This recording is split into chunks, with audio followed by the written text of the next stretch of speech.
இன்னைக்கு ஹிந்து பேப்பரில் வந்த ஒரு நியூஸ் தான். அந்த நியூஸ் என்னன்னு பாருங்க.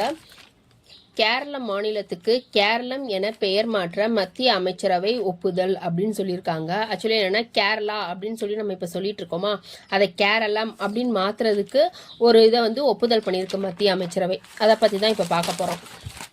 இந்திய அரசியலமைப்பு அட்டவணை 1ல் சரத்து 3 என்ன சொல்லுதுன்னா, புதிய மாநிலங்களை உருவாக்குதல், தற்போது உள்ள மாநிலங்களின் பரப்பளவு, எல்லை மற்றும் பெயர்களை மாற்றுதல்.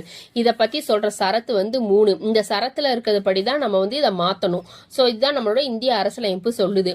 இப்போ என்ன பண்ணுவாங்கன்னா, கேரளா கேரளம் அப்படின்னு பெயர் மாற்றணும்னு சொல்லிட்டு அவங்களோட மாநிலவையெல்லாம் சேர்ந்து ஒரு இதை குடியரசுத் தலைவருக்கு அனுப்புவாங்க.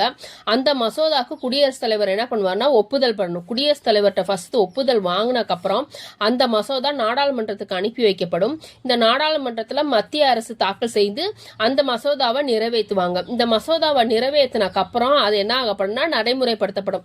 இந்த நடைமுறை முழுமை பெற்றவுடன் கேரளம் என்ற பெயர் அதிகாரப்பூர்வமாக அறிவிக்கப்படும். ஃபர்ஸ்ட் கேரளால இருந்து அதை குடியரசுத் தலைவருக்கு அனுப்புவாங்க. குடியரசுத் தலைவர் ஒப்புதல் அளிச்சக்கு அப்புறம் அது திருப்பி நாடாளுமன்றத்துக்கு வரும்.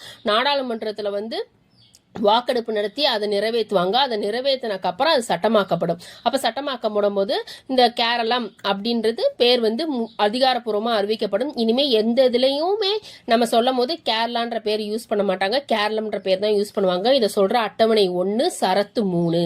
தேங்க்யூ.